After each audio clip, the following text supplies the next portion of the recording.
In this series of videos, we're going to learn about how action potential is transmitted from the axon terminus of one neuron across a synapse to the dendrites of the next neuron. Now, the reason for a synapse being necessary at all is because the axon terminus of one neuron, which is what we call the pre-synaptic or before the synapse neuron, does not actually directly contact with the dendrites of what we call the post-synaptic neuron or after the synapse neuron. Now, because these two cells do not actually directly contact one another, they need a specific hormone to spread action potential from one neuron to the next neuron. And of course, those hormones in the nervous system are what we call neurotransmitters, and their job, once again, is to cause action potential from one neuron to the next neuron to spread. So before we talk about how they do this, we need a little bit of background on what neurotransmitters are and where they come from. Now, as with most hormones, most neurotransmitters are either steroid or protein-based, meaning that they are made in the cell's endoplasmic reticulum, found here in the cell body, right outside the nucleus. Now, obviously, the cell body is nowhere close to the axon termini where the neurotransmitters are actually used, which means to get them there, this relies on using the cell's transportation network via the Golgi complex. Now, the first thing the Golgi complex is going to do is take the hormones that are produced from the ER and package them into specific transportation structures, which are what we call synaptic vesicles. And those synaptic vessels are first transported to the axon, where they're carried by special transport proteins along the neuron's cytoskeleton network until they eventually reach their destination, the axon terminus. Now, when discussing regulation of the synapse, it's important to recognize that neurotransmitters should not always be active, because if they are always active, that would mean that a neuron signal action potential is always being transmitted from one neuron to the next, and there is almost never a situation where your neuron should constantly be on. If this happens in neurons that regulate muscles, this would result in muscle spasms or, in extreme cases, seizures, or even a phenomenon called spastic paralysis, where your muscles contract and cannot relax. So therefore, it's very, very important to regulate when synaptic vesicles actually release neurotransmitters, as again, they are responsible for spreading action potential. And the chief way that this is regulated is actually using action potential itself.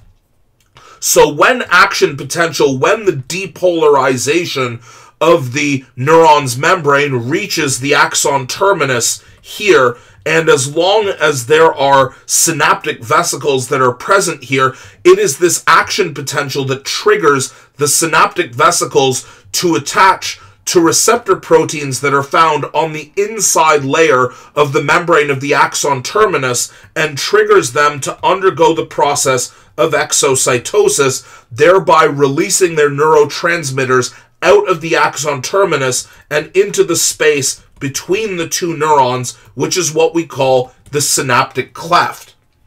Now, as neurotransmitters are hormones, that means that neurotransmitters will be recognized by specific receptor proteins that are found on the dendrites of the postsynaptic neuron.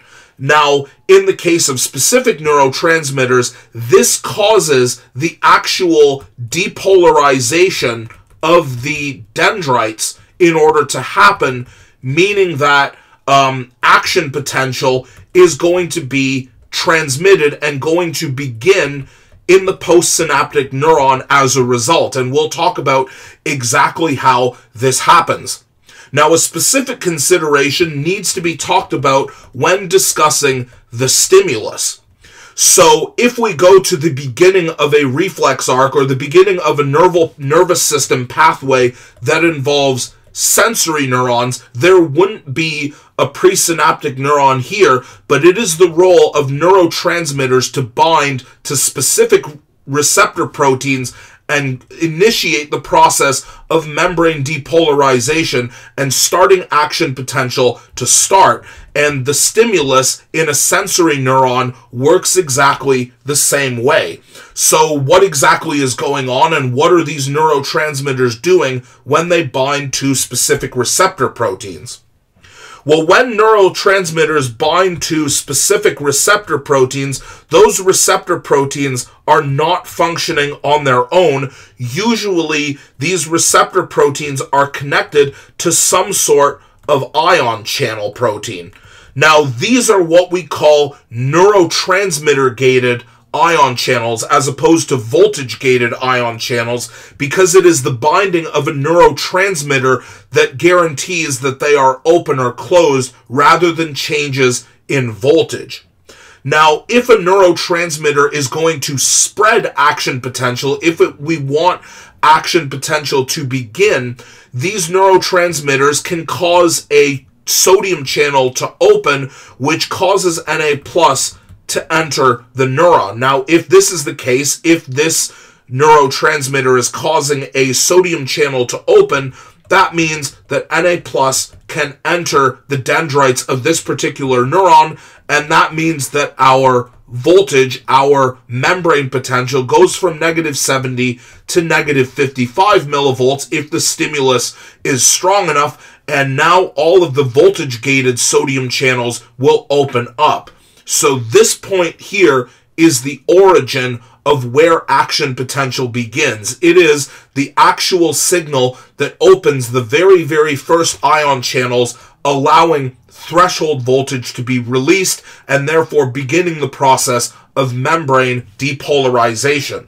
So these neurotransmitters that cause Na+ channels to open are neurotransmitters that activate the neuron and begin the process of depolarization. So therefore, these are what we would call excitatory neurons or excitatory neurotransmitters, meaning that they activate a neuron and cause action potential to begin. However, some neurotransmitters actually have the opposite effect, and they actually cause sodium channels to close themselves off and therefore prevent Na+ from entering the neuron like this. Now, if no Na+ can enter the neuron, that means that our resting voltage will never increase up to the threshold, and therefore action potential is prevented. Now, these particular neurotransmitters that actually close Na+ channels will actually inhibit the neuron from being able to achieve depolarization and therefore stop the process of action potential before it even begins, and therefore these are what we call inhibitory neurotransmitters.